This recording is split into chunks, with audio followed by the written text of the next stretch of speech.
Parang malungkot kami dito, pero hanggang malungkot naman kayo, ayos lang kami. Kaya sabi ko, wag nang madala ng kung ano-ano dyan na. Ano, pinagbabawalan ako. Diyan. Sabi ko nito. Lahat yung pa rin nandyan. Ang hirap. Ang hirap tumulong pag ganyan, bawal pa. Mahihirap na nga kami ay. Hindi naman lahat na araw ay nagbigay sila sa amin. Alam mo yun, tumutulong ka na nga lang sa mga kagaya ninyo tapos bawal pa. Wawalan pa. Alam mo yun, parang common sense mo na lang yung napagtulong sa mga tao, di na parang magtulungan kahit ano. Hindi marunong. Bakit ganyan? Marunong nang naghihirap na, nagtitis na nga sa pag hanap buhay na ako. Baka marami naman na kayo nakakain na saka ano. Ay, wala na. Maraming pera, kaya bawal na. Ay, wala namang papirang, ano namang iimpok namin dyan. Damo. Damo. Kung sasabihan pa na mayayaman ay wala naman. Hello everyone! Welcome back again to my channel. So mga kasukay, mga kalingap, kumusta po kayo? So for today's vlog, ito pag-usapan natin itong pagbawal kay Kalingap Edo na magbigay ng tulong dito sa mga manidi, mga kasukay, mga kalingap. So, ito nga po, napanood po natin sa video na alam naman natin na si Kalingap Edo is lagi siyang bumibisita dyan.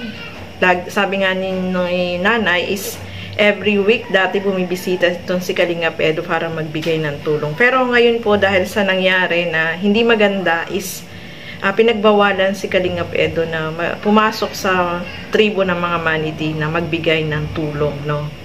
So, yun ang mahirap dyan, no? Hirap na nga sila dyan. Tapos, pinagbawalan pa na ibigay yung tulong na dala ni Kalingap Edo na pumasok siya dyan sa tribo, no? Pumasok dun sa lugar. Kaya, etong si nanay yung lagi niyang kinakausap dyan pag bumibisita po siya, mga kasukay, mga kalingap. At nagkwento nga siya sa mga nangyari, no? Na hindi magaganda. Kaya, siguro, ipinagbawalan na bawal nang pumasok yung mga hindi taga dyan, mga kasukay, mga kalingap. Para sa akin, itong tulong na ito ay malaking tulong po para sa kanila, no?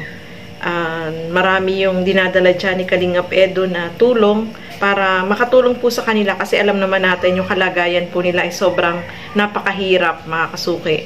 Talagang yung mga binibigay nila is malaking tulong para matustusan din yung kanilang pangangailangan, no? So, ngayon, pinagbawalan si Kalingap Edo, kaya sabi nga ni Kalingap Edo, paano yan, no? May dala po siyang bigas, kaya sabi niya, si nanay na lang ang bahalang magbigay ng tulong na dala niya, at saka may grocery, no? Malaking tulong po yun para sa kanila. So, mahirap, no? Ikaw na nga yung nagbibigay ng tulong, pero pinagbawalan pa na pumunta doon para ibigay yung tulong. So, nakakaano lang, no? Nakakalungkot lang na hirap na nga sila, tapos ganun pa yung nangyari. Siguro, kung may nangyari na gano'n na hindi maganda, mga kasukay, mga kalingap, gaya niyan, yung sinabi ni nanay na mayroong isang lalaki, isang masamang loob na pumunta dyan sa kanila at gustong maghari-harian dyan sa lugar nila, is sana itong si Kalingap Edo ay hindi nila idinamay, no? So, yung dalang bigas ni Kalingap Edo at saka grocery ay kay nanay na lang niya ipinaabot at siya na lang po yung bahalang magbigay diyan sa mga kasamahan nila, no? Kasi malaking tulong po yan, no? 3 sakong bigas tapos grocery. Kaya sana sa susunod, no, kapag ganyan, ano naman, paglingap naman yung pinupunta ni Kalingap Edo, hindi naman kagaya nung nangyari na pumunta diyan na masamang loob. So, dahil dun sa nangyaring yun, ay pinagbawalan na hindi na pwedeng pumasok yung mga taga-ibang hindi nila kalahi dyan, mga kasukay, mga kalingap. So, nakakalungkot lang po, no? So, marami pa naman na yung mga kalingap natin, kaya ni Kalingap Edo, is marami naman siyang plano na gusto niyang tumulong dyan. Kaya lang, yung nangyaring ganyan na hindi siya pwedeng pumasok. Siyempre, ano na siya, no? Mawawalan ka ng gana, di ba, mga kasukay, mga kalingap. So, ayan. Pero naibigay naman po, mga kasukay, mga kalingap. Panoorin po natin sa video na ito na ibinigay po ni Kalingap Edo yung dala niyang bigas at grocery. Mukha ng ibang pagkain. Ay, naasa lang kami sa ano. Sa? Umaasa kami lang sa hanap buhay na Yung bihira naman yung kopra, yung pagtatabas lang ang bihira, sa yung pagagamas namin sa ngayon. Yun. O, ganun lang. O yung sa kopra naman hindi araw-araw ay mayroon. Diba, mapalugit ka pa ng 4 na buwan. Sa panglima lang ang may magkukupra ka. Puro gamas lang talaga. Oo, puro gamas lang kami. Wala naman kaming ibang hanap buhay. Hirap ng ganun. Ano na gagawin ko? Ay, pakaraan na lang yan. Ha? Pakaraan na lang yan. Ano natimpuhan mo at ano ay yung ano baga, ito ang inaano nila. Ano yan? Itong ID. Doon sa akin, doon sa mata lang. Ang hirap ng ganyan, ano? Dapat pera na lang binibigay nila o kaya pagkain. Oo. At least may pakinabang. Oo. Ano kaya ito?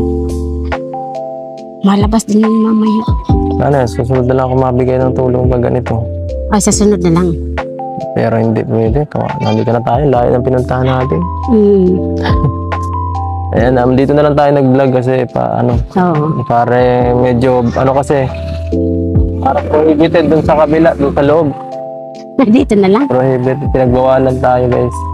Dito na lang po Kasi, daw, bawal tulungan sila ng walang permiso. Hindi ko maintindihan kung bakit. Bawal tumulong sa taong bayan. Hindi man tayo gumagawa ng masama. Oo, di naman yung masama na tayong ginagawa. Tuwa pa nga si Kap. Tuwa si Kapitan pag tinutulungan po kayo. Oo, tuwa pa. Nagalit lang doon sa kay Minggay na nagsabi na nagtatanggap daw kami ng hindi kilala. Sabi ko naman ay, alam naman ni Kap na palagi naman na kayo Saka, punta. Isa pa po, ang Kalingap, kilalang kilala po yan sa Camarines Norte. Oo. Kahit saan kayo pumunta dito sa Camarines Norte, basta sinabing Kalingap, alam nyo, ibig sabihin yan, tumutulong yan sa kapwa. Yan ang tatak dito ng Kalingap. Oo. Kaya hindi na maiano. Mas higit pa nga minsan sa sa mga ginagawa ng ibang mga At yun lang mahalaga, basta tulungan lang po yun para mas umunlad ang ating lugar. Oo, para masaya. Huwag na po natin pagbawalan yung mga ganito, simpleng pagtulong kasi kawawa yung mga kagaya ni nanay na sobrang sobrang grabeng pangyayari. Kailangan ng suporta. Si nanay, lalo na si nanay ngayon sa mga nangyaring sa nagdaan. Ay, inaano ko na lang ang programa ko ay inaano ko na lang sa paghahanap buhay ng pagagamas. Binabaling mo na lang doon. Pag ako nabalik na sa bahay, yun na dating ang yung di na ako nakain. Naalala ko pag nakain ay nakikita ko yung mga anak ko na salo-salo. Kaya po hindi nyo na makita. Hindi ko na makita ngayon.